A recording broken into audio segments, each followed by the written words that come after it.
Hello everyone and welcome to this video. Now today I'm going to be taking a look at this album here. It's by a band, The House of Love, and it's their album Babe Rainbow. So yes, I'll just be doing the usual thing in this video, giving a bit of background information about the album, then show you my vinyl copy of it, plus all the singles that came out from it as well, which I'm lucky enough to own, and then I will go through each of the album's tracks in detail. So this was the band's third album, released in July of 1992. Now, since the last album, which was it's commonly called the Butterfly album, but was also a self-titled album, but officially, the guitarist of the band, Teddy Bickers, had left, and he was replaced by a guy called Simon Walker, who then subsequently he left halfway through the making of this album. So yeah, he only appears on a couple of the tracks. This was produced by a guy called Warren Livesley, who had previously worked on albums by the likes of Deacon Blue and Julian Cope, so a well-established name in the music business.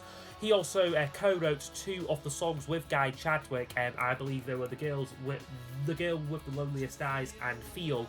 These are notably the only two original House of Love songs not written solely by Chadwick. Making the album did take the best part of a year, and it's estimated to have cost £250,000 to have made.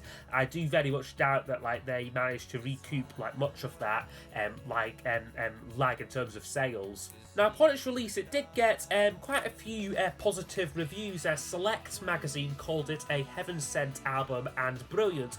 However, other publications were maybe a bit more colder towards the album, saying that the band were kind of trying too hard to enter the mainstream and losing the kind of alternative sensibilities of their first two albums. However, this was unfortunately not a commercial success. It only peaked at number 34 in the UK charts. I mean, compared to the album before this, what got to number 9, I think, and had a couple of semi-successful singles on it. This one, as it peaked at 34 and only stayed on the charts for 2 weeks.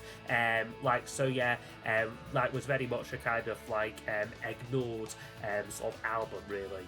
But anyway, I will just show you my vinyl copy of it here. So I am quite lucky to have this. I got this in a job lot on eBay along with their last album, or the last album of their original incarnation, Audience with the Mind, and then also the German EP, what kind of I think predates their first album. So yeah, I could done very well with that because this is a little bit rare, but hopefully it will get reissued. It's just recently got put back on Spotify as well. So hopefully it will be getting a vinyl reissue at some point. Now, the cover itself, this painting here was originally done by Peter Blake, and probably more famously the artist who done the Sgt. Pepper's cover, and I do quite like it. It's not the best cover in the world, but yeah, I think it's all right. Without the jump kit and that there, and then the inner sleeve looks like this. So just these little sort of icons on one side, which is quite nice. I quite like that, and then the lyrics on the other side. And then this is just on the Fontana label, which they were on in the early 90s there. So yeah, that is the vinyl record looked at. And then, like I said, when I'm going through each of the songs, I will show the singles that came out as well. So anyway, I will now go over each of the album's songs. So I will score each track out of 10, and then use those scores to give us a overall percentage marking for the album. You don't understand. Okay, so the first song on here is called You Don't Understand, which I have got the single for here, so I will just quickly show it here. So this is a good upbeat opening track, I think. It's got a lot of muscle on it, and it reminds me a bit of the Charlatans kind of sound. It's got that kind of blaring organ stabs and this kind of dancey beat, and it's definitely the most kind of commercial sounding song on the album, I would say. Definitely this was the best shot they had at getting a hit single from the album, but it still retains that classic House of Love sounds with these great harmony vocals on it, especially on that chorus, that Some Believe Will Dance Forever bit. Just sounds great. But yeah, as it was this single, I think this was maybe the third or fourth single from the album, only reached number 46, and yeah, it just looks like this. It's a nice picture of the band there. Like I said, reduced to a trio after the guitarist Simon Walker had left during the making of the album. And this features a couple of good B-sides, one of which, Kiss the Fountain, Kiss the Fountain is an early version of the song. So yeah, these are all like on 10-inch, and they're all rather nice. So yeah, like that is You Don't Understand. Sometimes you crush me. Next I've got is Crush Me, which was another single, and again I have got the 10-inch off it here. This is a more kind of low-key kind of song. It's not the most exciting track like on the album, but it is like quite nice. It's pleasant. Notably, it features the return of Angia Hucamp, who was the original backing singer, like with the House of Love. Like she left actually before the debut album came out, and like only features on a couple of early singles. So it is nice to get like a female vocal, like again, like does like a really nice like harmony vocal. I mean, lyrically it's not too much. Like the chorus basically just goes, sometimes you crush me, sometimes words will not deny that you crush me. Yeah, yeah, yeah. So it's not the most deep song. I mean, it's pleasant, but like as a single, it only reached number 67 on the charts here, and yeah, for me, like isn't a standout track on the album, but it is pleasant enough though. Again, just a little 10-inch off it here. So yeah, that is Crush Me.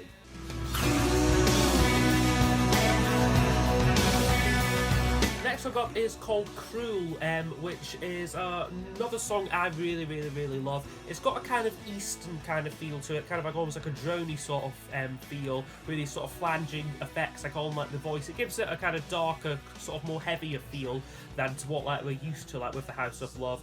And lyrically, it's a bit more abstract, a bit more kind of mystical, which kind of fits the music. He sings it like, hold back from anger, freeze all your soul, dive through the circle, describe what you hold. So I don't really have a clue like what he's kind of saying, but they sound good, like kind of like, and they sound good like in like the context like of the song. And I just love the way the track builds up like in like intensity, especially towards the end where Guy's vocal, it starts off very soft, but then by the end of it he's just really shouting it. It sounds very agitated in that, and I just think it sounds like really good.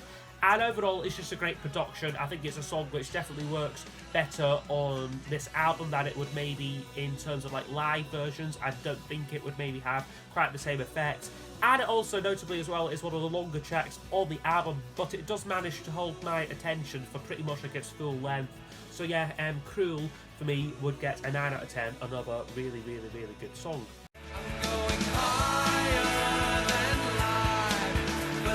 Next track up is potentially my favourite on the album. It's called High in Your Face, which is a amazing song, and yeah, I just love how kind of anthemic this song sounds. I think it would have sounded great like in like a kind of concert stadium, like a stadium concert, like in like a parallel universe, like where like the House of Love were kind of like as big as U2, you know. It has that sort of like that kind of feel to it. And like lyrically it might have maybe some sort of like religious like undertones, maybe about sort of being kind of transported to like another place. He sings with it, I'm going high, I'm going into new worlds, I'm going higher than life.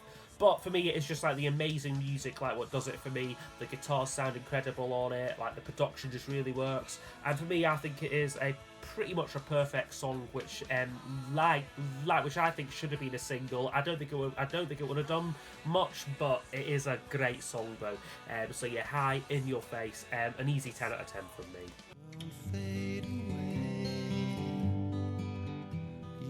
Next track up, which closes off side one, is called Fade Away, which is a kind of softer, kind of like acoustic song, like which they often do, like on like their albums, like the House of Love. They often have like kind of like one or two little like acoustic kind of solo songs, and I mean it is pleasant and it is nicely placed on the album between, for me, two of the more kind of anthemic and sort of like very like much like fully blown songs. Like this song kind of just sort of fits in between them, but for me it's not a song I go back to too much like on its own. Like it's kind of like a love song, like but like with like kind of like the usual House of Love kind of like imagery. He sings like baby you're the cream when the moment comes, cover me and climb on my arms, you're the spirit of another day.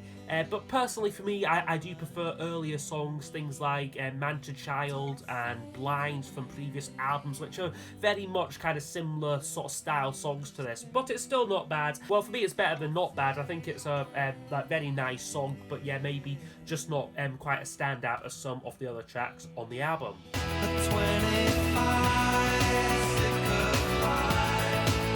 up, which opens up side 2, is Feel, which again I have got the single for it here, so I will just show this, another one of these kind of 10-inch like limited edition ones and all kind of numbers, very nice.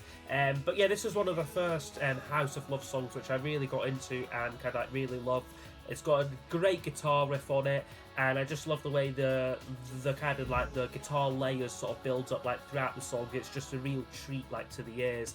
Lyrically, it's maybe about kind of sort of like young age depression, I would say. He sings like at 25 and sick of life, and not the time to say I care. But it's an upbeat song though, like at the same time, like it's a song which for me always ends up kind of cheering me up, like especially like with like that kind of call and response like sort of chorus, and I just think it works really well. Notably, this was one of the co-writes with the producer Warren Livesey. I mean, perhaps like maybe like Guy was writing with him to maybe try and like write more kind of commercial sounding songs, but like as it was, it didn't do too well. This like as a single only reached number 45, which yeah was a bit disappointing because it is such an amazing song.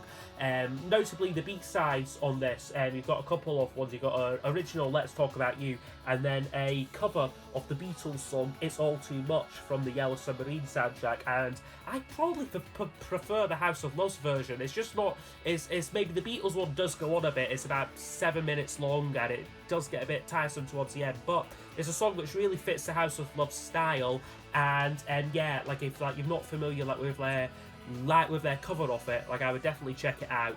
So yeah, that's the Feel 7-inch single and another amazing song on the album. Show me your eyes, show me them wild. Next song up, and the final single I'm going to show, is The Girl with the Loneliest Eyes here, which is another lovely song. Again, it's a wash of guitars, especially some really nice kind of like slide guitar sort of textures in there as well. It's just a lovely song, I think. It was a single as well, as you can see here, and it was released in October of 1991 as an advanced teaser for the album, but it only reached 58 on the charts. I mean, yeah, very disappointing performance there. I mean, maybe why it didn't do so well. I mean, it's a very subtle kind of song. I mean, what was popular like at this time was kind of a lot more like alternative rock.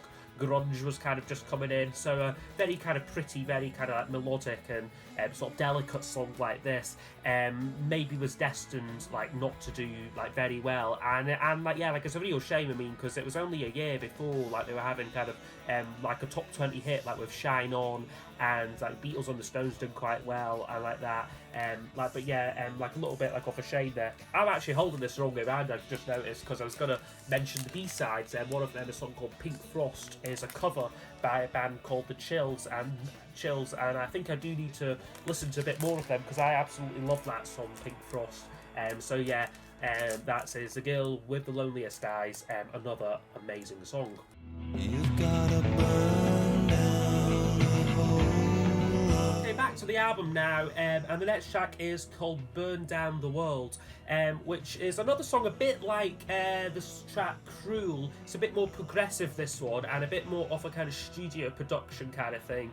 It begins with these very echoey drums and there's sort of like reverbs, like kind of vocal on it, but it's a song which builds up really well. It's got a lot of kind of tension in it, and the kind of like the guitar tones and that sort of like reflect that like as it goes on, like they kind of like get louder, and then Guy's vocal like does like different things as well. So it is just a very kind of thought out like sort of song like once again. So yeah, Burn Down the World will get a 9 out of 10 from me.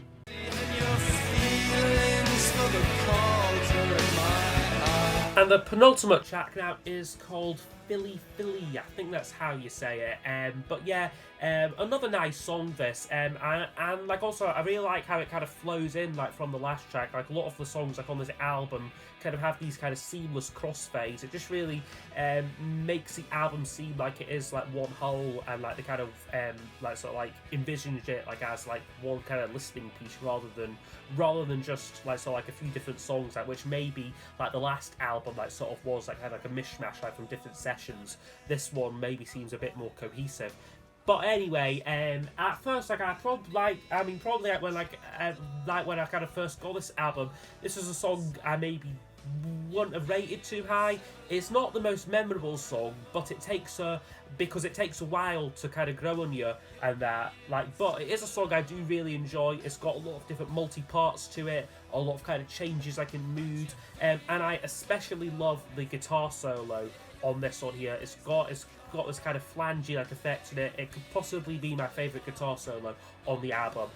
So yeah, Philly Philly, another really good song. I was gonna give it like an 8, but I do think it deserves a 9 because yeah, it's just another fantastic song.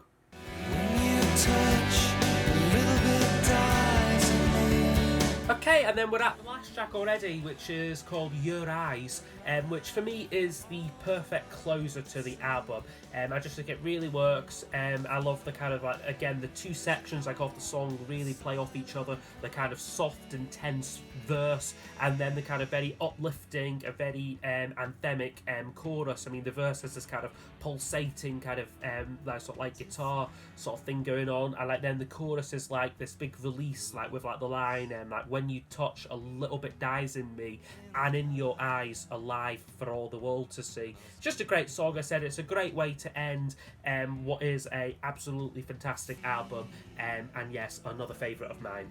So yeah, Your Eyes would get a 10 out of 10. For your heart. Okay, so overall, this album would score 93%, which is a very, very, very high score indeed. It is almost, for me, an almost faultless album, you know. There's no songs on here which I dislike. There's no clunkers. There's no, like, there's no skippers I could like anything. I mean, like, there's just chock full of tracks which I think should have gone down, like, as kind of, like, indie rock classics. And I mean, had it been released, like, maybe, like, a few years later, it might have done a bit better. Like, I know certainly Britpop like kind of like came along, but then kind of like British guitar rock was kind of cool again. Like, whereas by this time, I think a lot of like the kind of like the indie world was kind of looking towards like America for like its music. Okay, now compared to the other House of Love albums, I do think this is on par like with like the first two. I mean like the first three albums, I think you can't get like a better like 3 run of albums than like they did, but most people though would rate those two as far superior. But I would say, like, on any given day, this could be my favourite, like, of theirs, and like probably today, like I would say, like with like the score I've given it, I think the other two like would struggle like for competition.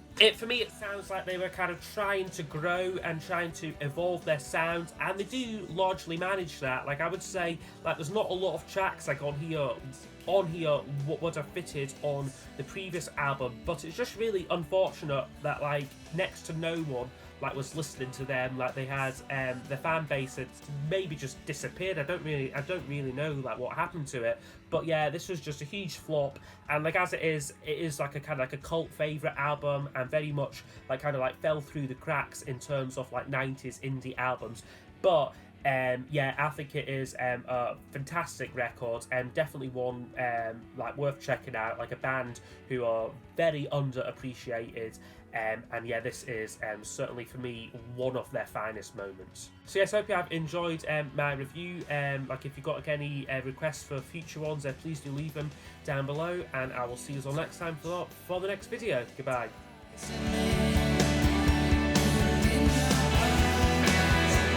Alive.